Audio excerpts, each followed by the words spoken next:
Shalom, selamat weekend. Pada hari ini kita akan kembali merenungkan firman Tuhan. Mari kita berdoa. Bapa di sorga, dalam nama Tuhan Yesus kami bersyukur.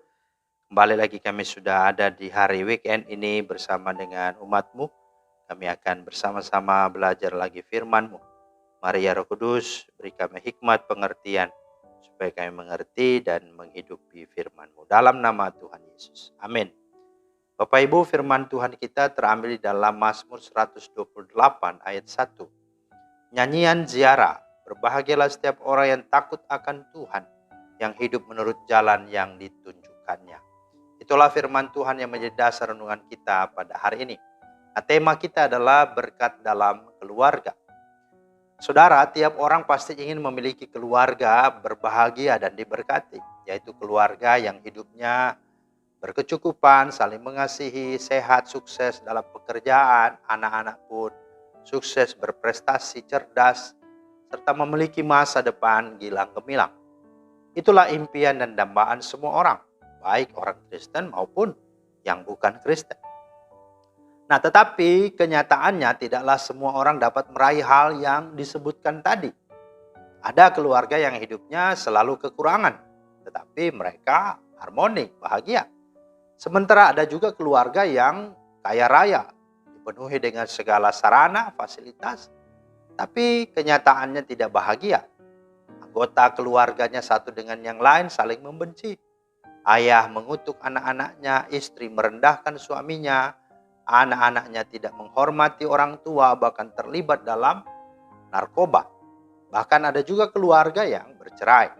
Ada pula keluarga yang hidup adem ayem tentrem saja, gitu ya, alias biasa-biasa saja. Nah, saudara, memang untuk mendapatkan kebahagiaan dalam keluarga bukan hal yang mudah, tapi bukan berarti tidak bisa. Maka kita perlu membangunnya, kita perlu menjadikan, menciptakannya dan mengusahakannya untuk kita dapat menghidupinya. Nah, bagaimana itu? Yang pertama dalam firman Tuhan tadi, bahwa kita harus hidup takut akan Tuhan. Ayat 1a berkata, nyanyian ziarah, berbahagialah setiap orang yang takut akan Tuhan. Itu yang sungguh disampaikan. Nah, takut akan Tuhan artinya hidupnya percaya dan mengakui Yesus Kristus Tuhan dalam hatinya.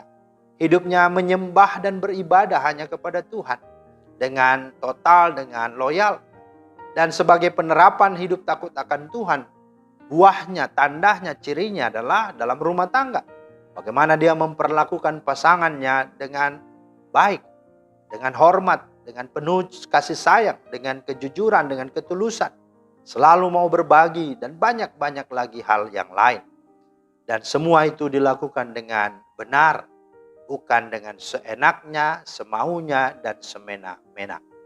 Nah, hal yang kedua adalah dikatakan bahwa tidak hanya hidup takut Tuhan, tapi hidup menurut jalan yang ditunjukkannya. Ayat 1 bagian B. Hidup menurut jalan yang ditunjukkannya. Seperti apa? Yaitulah hidup dalam kasih. Hidup dalam kasih. Atau saling mengasihi, menghargai, menghormati.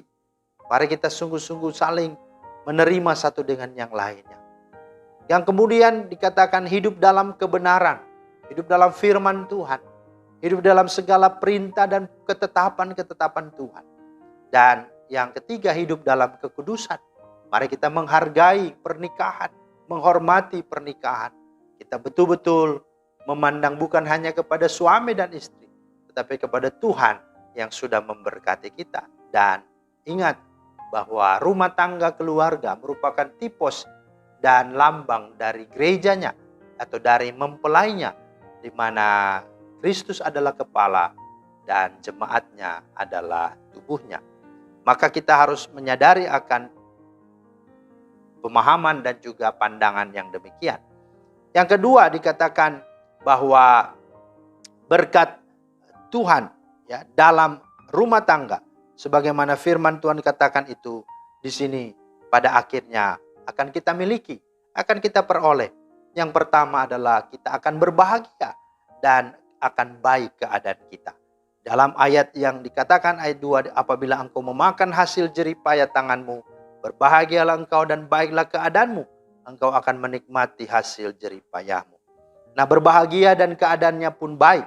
Sebab ada orang yang tidak bisa menikmati hasil jerih payahnya. Sebagaimana dalam Pengkhotbah 6, 1-2. Ada suatu kemalangan yang telah kulihat di bawah matahari yang sangat menekan manusia. Orang yang dikarunia Allah kekayaan, harta benda dan kemuliaan sehingga ia tak kekurangan suatu pun yang diingininya. Tetapi orang itu tidak dikaruniai kuasa oleh Allah untuk menikmatinya, melainkan orang lain yang menikmatinya. Inilah kesia-siaan dan penderitaan yang pahit. Itulah saudara. Yang kedua, hubungan yang harmonis. Itulah berkat dalam rumah tangga atau keluarga. Artinya mempunyai istri yang berhati mulia dan setia. Ini digambarkan, dikatakan istrimu akan menjadi seperti pohon anggur yang subur di dalam rumahmu. Anggur merupakan lambang kebahagiaan, lambang sukacita. Artinya si istri akan selalu bersikap manis, bersukacita kepada suaminya. Membuat sang suami selalu berbahagia dan merasa bahwa rumah tangganya selalu sukses. Ingat perkataan berikut, istri yang cakap siapakah akan mendapatkannya? Ia lebih berharga daripada permata. Hati suaminya percaya kepadanya. Suaminya pun tidak akan kekurangan keuntungan. Ia berbuat baik kepada suaminya dan tidak berbuat jahat sepanjang umurnya. Amsal 31 ayat 10 dan 12. Yang berikut, hubungan harmonis itu adalah hubungan orang tua dengan anaknya atau anak dengan orang tua. Artinya mempunyai anak-anak yang berbakti. Dikatakan anak-anakmu seperti tunas pohon zaitun sekeliling mejamu. Apa artinya seperti tunas pohon zaitun? Itulah pernyataan Tuhan bahwa anak-anak akan sayang kepada orang tuanya. Demikian pula lah anak-anak akan berperan dalam rumah Tuhan kelak. Di samping itu pun mereka juga akan berprestasi dalam lingkungan usaha dan pekerjaan mereka. Di sekeliling mejamu. Artinya mereka akan selalu mengikuti kehidupan ayahnya, orang tuanya yang sudah menjadi berkat dan teladan di dalam Tuhan. Serta pada akhirnya berkat yang berikut adalah memiliki keturunan ilahi. Dikatakan mereka akan melihat anak-anak dari anak-anak. Dikatakan bahwa dia akan berumur lanjut sebab mereka bisa melihat ada cucu-cucunya, ada keturunan-keturunan ilahi yang boleh terus berkesinambungan, yang terus akan hadir untuk memuliakan dan menyaksikan Allah dalam seluruh kehidupannya. Dan itu menggambarkan keturunan ilahi yang juga menjadikan keluarga, marga menjadi berkat sampai pada akhirnya. Dan pada akhirnya nama Tuhan dimuliakan. Mari kita hidupi dan kita alami dalam kehidupan keluarga kita berkat Tuhan ini. Tuhan memeteraikan firman-Nya dan memberkati kita semua. Amin. Terima kasih Tuhan atas firman-Mu. Mohon ya Roh Kudus tolong kami, pimpin kami sebagai rumah tangga yang sudah Tuhan hadirkan. Supaya kami boleh mengalami berkat Tuhan dalam rumah tangga. Sebagaimana firman-Mu. Dalam nama Tuhan Yesus kami berdoa. Amin. Demikianlah firman Tuhan hari ini kiranya menjadi berkat. Selamat berweekend, selamat beraktivitas. Tuhan Yesus memberkati. Shalom.